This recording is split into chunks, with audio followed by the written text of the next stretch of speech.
Welcome student, welcome to the revision series. तो you have very well known कि हमने जो है रिवीजन सीरीज स्टार्ट कर रखी है। इस सीरीज में हम क्या करने वाले हैं, पूरी फिजिक्स को रिवाइज करने वाले हैं। और यदि ये सीरीज आपने कंप्लीट करी है, ये सीरीज आपको पहले पता है कि 1 मंथ की है, और इस सीरीज को यदि आपने कंप्लीट किया है पूरे से लेकर लास्ट तक, तो आपके 90 plus, yes I said 90 plus, तो आपके 90 प्लस मार्क्स रोक नहीं सकता कोई भी।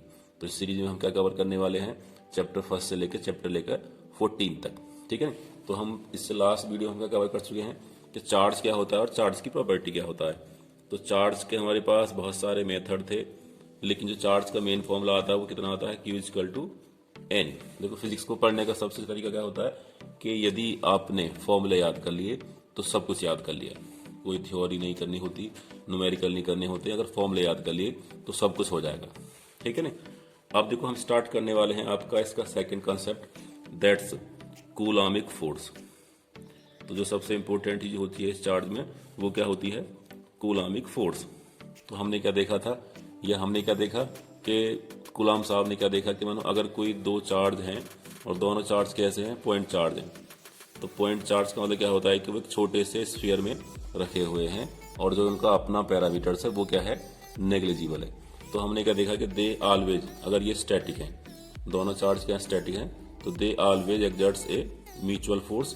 वो या तो ऐसे होता है या ऐसे होता है, हमेशा अपोजिट फोर्स लगा, ठीक है ना। तो इस फोर्स को क्या नाम दिया गया, कूलामिक फोर्स। और फॉर्मूला कितना था इसका, K=Q1 Q2 अपॉन R²।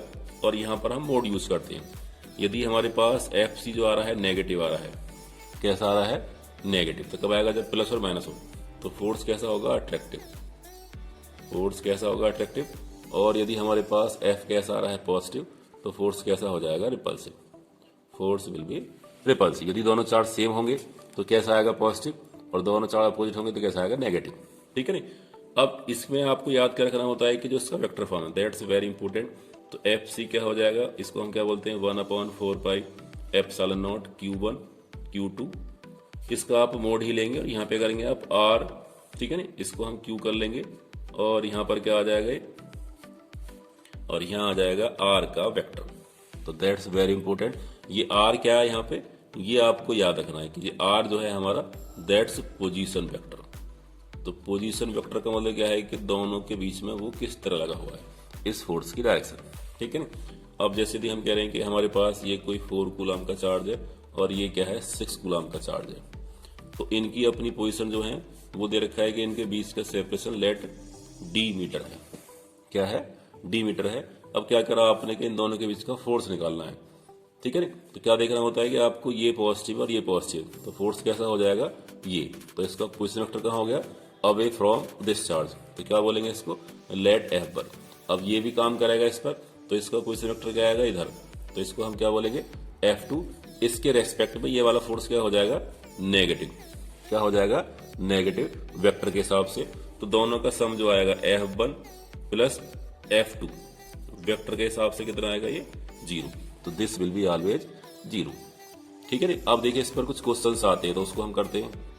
तो डियर स्टूडेंट, आप देखते हैं हम इसके क्वेश्चंस। तो हमारे पास क्वेश्चन बहुत सिंपल होते हैं, 2 charges are separated by a distance D if the charges are halved. अब देखो हाफ्ड कैसे करा होगा, हाफ्ड करने के हमारे पास 2 तरीके हैं। तो हमने क्या करा, एक थर्ड चार्ज लिया, ये हमारे पास क्या है, A charge, this is the B charge.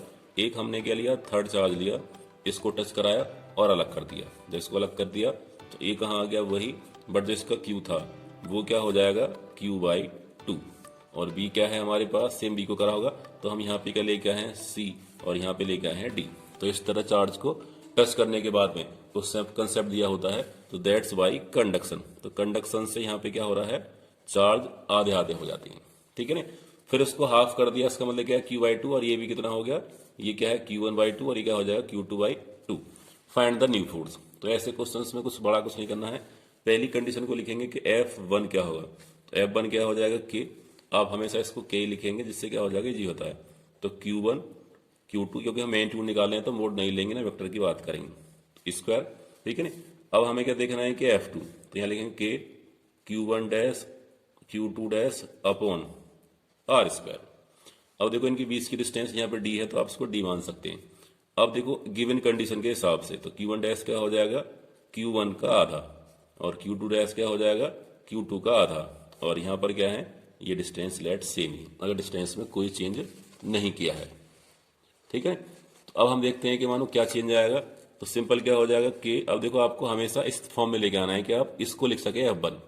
तो Q1 Q2 लिखा आपने, दोनों के नीचे वाले 4 कहाँ आ गए, नीचे आ गए 4, और यहाँ पर क्या आ गया d²। तो आप क्या लिखेंगे, this much will be F1। तो ये क्या हो जाएगा, F1 upon 4 equal to F2। तो जो नया फोर्स है वो कितना हो जाएगा, चार्ज को आधा करते ही हाफ, दिस बिकम्स हाफ। तो this was the some basics question that was. ठीक है, तो ये इसके साथ लिंक्ड होता है, ये वेरी वेरी सिंपल क्वेश्चन होते हैं। अब देखिए सेकंड क्वेश्चन जो आते हैं उसको हम देखते हैं। सेकंड क्वेश्चन जो आते हैं वो आते हैं कि मानो अगर इनके बीच में थर्ड चार्ज को इंसर्ट करा जाए, थर्ड चार्ज को इंसर्ट करा जाए और उनकी पोजीशन में कोई चेंज ना आए, तो इसको हम बोलते हैं equilibrium based question. Equilibrium based question, तो ये आपका सेकंड टाइप के क्वेश्चंस होते हैं। इसमें क्या होता है कि मानो अगर हमारे पास एक Q1 चार्ज है और दिस इज द Q2। तो आई होप सो आपको समझ में आ रहा होगा। तो जितना भी आपको समझ में आ रहा है आप इसको नोट करते रहें और अपने हाथ से करें। ठीक है, वीडियो को पॉज करके आप स्क्रीनशॉट ले सकते हैं, और उससे अच्छा बेटर रहेगा कि आप क्या है इसको खुद से नोट करें। जितना आप खुद से नोट करेंगे दैट्स विल बी योर, वरना जो है मेरा कब वापस मेरे पास आ जाता है। ठीक है, तो कोई भी बीच में बकवास ना करते हुए अब हम क्या देखते हैं कि मानो ये चार्ज है, इनके बीच की डिस्टेंस क्या है, d है। अब हम कह रहे हैं कि कोई थर्ड चार्ज है Q0 या कोई भी Q3 मान लो, जिसको हमें कहाँ रखना है, इनके बीच में। तो इनके बीच का जो इक्विलिब्रियम है वो बना रहे, मीन्स नेट फोर्स रो है ना लगे। इक्विलिब्रियम का मतलब क्या है कि उस थर्ड चार्ज पर F अगर हम कह रहे हैं कि 3 1 और प्लस F 2 1 कितना आ जाए, 0 वेक्टर के हिसाब से। तो that's will be equilibrium, that's will be equilibrium. तो यहाँ पे क्या लिखेंगे आप, जो है ये क्या लिखा, तो पहले क्या मानेंगे, ये इससे क्या है, लेट x डिस्टेंस अपार्ट है, और ये क्या हो जाएगा इससे d minus x. Very simple. अब देखो यहाँ पे खुद ही कह रहा है कि ये कंडीशन दे रखी है, तो क्या लिखेंगे आप, F31 तो k Q3 Q1 upon x², और सेकंड क्या हो जाएगा हमारे पास Q32 तो k Q3 Q2 upon d minus x का स्क्वायर। अब हमें क्या देखना होता है कि वो डिस्टेंस क्या होगी, तो सिंपल क्या करेंगे, दोनों को प्लस करके इक्वल कर देते हैं। तो ऐसे क्वेश्चन में आप सिंपल क्या करेंगे कि F31 जो हो जाएगा मैग्नीट्यूड के हिसाब से 2 1 का जस्ट उल्टा होगा, हल बार क्या होगा, ये इसका जस्ट उल्टा होगा। ठीक है नहीं, अब आपको वैल्यू पुट कर देनी है, तो k Q3 Q2 upon x का square equal to k Q3 Q1 और Q3 Q2। अच्छा यहाँ पर क्या है, Q3 Q1, तो यहाँ पर x का स्क्वायर है और यहाँ पे क्या है d माइनस एक्स का स्क्वायर। दोनों को बराबर रखेंगे कि आपका क्या है कट जाता है, और Q2 क्या है Q1 है। ठीक है नहीं, तो इस सिंपल हमारे पास क्या आ जाएगा, अगर वैल्यू सेम होंगी तो आराम से कट जाता है, और यदि सेम नहीं हुई तो क्या बचेगा हमारे पास, Q2 यहाँ बचेगा और Q3 यहाँ भी खत्म, Q1 ये अपॉन एक्स स्क्वायर। इसको सॉल्व करेंगे तो हमारे पास क्या आ जाएगा, value of the x, value of the x. तो this was the second variety, और ये क्या होती है आपके पास, इक्विलिब्रियम बेस्ड क्वेश्चन। अब देखो हम देखते हैं इसके बाद जो थर्ड क्वेश्चन होते हैं वो किस तरह के आते हैं। ओके स्टूडेंट, तो अब देखते हैं हम थर्ड टाइप क्वेश्चन कैसे आते हैं। तो वो आते हैं स्ट्रिंग बेस्ड।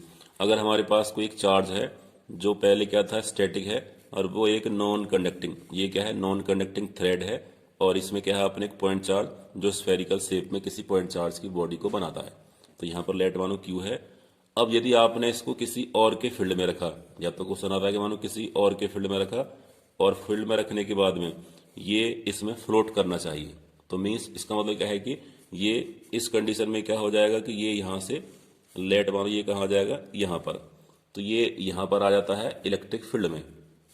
ठीक है ना, या तो इस तरह आता है, या वो सेकंड टाइप का क्या देता है, मानो कि हमारे पास दो बॉल थी पहले, दोनों के दोनों क्या हैं, पॉइंट चार्ज को होल्ड करे हुए हैं।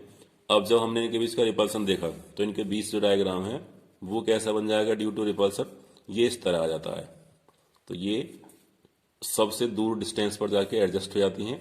तो यहाँ भी थीटा बना हुआ है और यहाँ भी क्या बना हुआ है, थीटा। तो ये क्या मानेंगे, दिस इज द बेस। तो यहाँ पे क्या मानेंगे, इसको 2 थीटा मानेंगे, यहाँ मानेंगे सिंपल इसको थीटा। अब देखो आपको ध्यान रखना है कि यहाँ पर एक फोर्स लगे हुए हैं। तो देखो इस पर कितने फोर्स लग गए, तो एक तो फोर्स लगा इसका वेट का, तो यहाँ पर क्या आपको इसका वेट कंसिडर करना है। देखो चार्ज को जब भी आप लिखते हैं तो हमारे होता है Q, M, तो इसका मतलब क्या होता है कि चार्ज कभी भी बिना मास के एग्जिस्ट नहीं करेगा, लेकिन मास बिना चार्ज के एग्जिस्ट कर सकता है। याद रखना ये बात आपको कि charge will residue always mass, but mass may be और may not be with charge. तो मास के साथ चार्ज हो या ना हो, but charge will always have mass. तो यहाँ पर क्या है, इसका मास है जो नीचे वर्क करेगा, तो क्या बोलेंगे इसको, mg, this is the weight. अब देखो तो हमारे पास स्ट्रेस है या रोप है, दोनों केस में क्या आएगी, टेंशन बनती है। क्या बनती है, टेंशन। तो हम क्या मानेंगे, यहां से एक बेस बना लेते हैं इस तरह, ठीक है ना। तो ये लाइन क्या हो जाएगी, इस तरह। अब देखो यहां पर क्या है, टेंशन है, तो यहां पर क्या हो जाएगा, टेंशन के कंपोनेंट्स। तो यहां पर क्या हो जाएगा, टी कॉस थीटा, जो किसके सामने आएगा, mg के, ठीक है ना। और एक कहां पर आएगा, यहां पर। तो वो क्या हो जाएगा हमारे पास, अगर ये लिखा हुआ है तो कहां हो जाएगा, ये इस तरह, ठीक है ना। तो इसका वर्टिकल कंपोनेंट अगर हम कह रहे हैं कि थीटा ये है, अगर ये टेंशन है, तो आपको याद है कि जब भी हम वेक्टर्स करते हैं तो वेक्टर्स में क्या होता है कि एक कंपोनेंट यदि ये है तो ये क्या हो जाएगा, इसका बेस कंपोनेंट।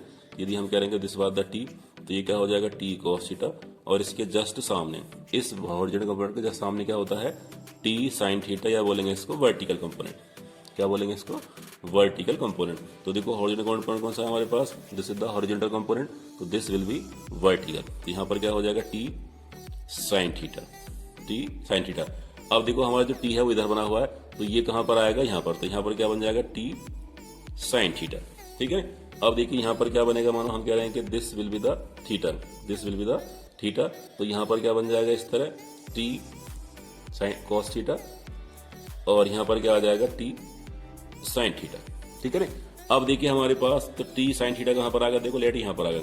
तो ये किसके बराबर है, ये होगा हमारे इलेक्ट्रोस्टैटिक रिपल्सन के बराबर। तो एक फोर्स कहाँ लगा हुआ है, इसकी वजह से यहाँ लगा हुआ है, एक फोर्स कहाँ लगा हुआ है, इसकी वजह से कहाँ लगा हुआ है, यहाँ पर। तो क्या बोलेंगे इसको, एफसी।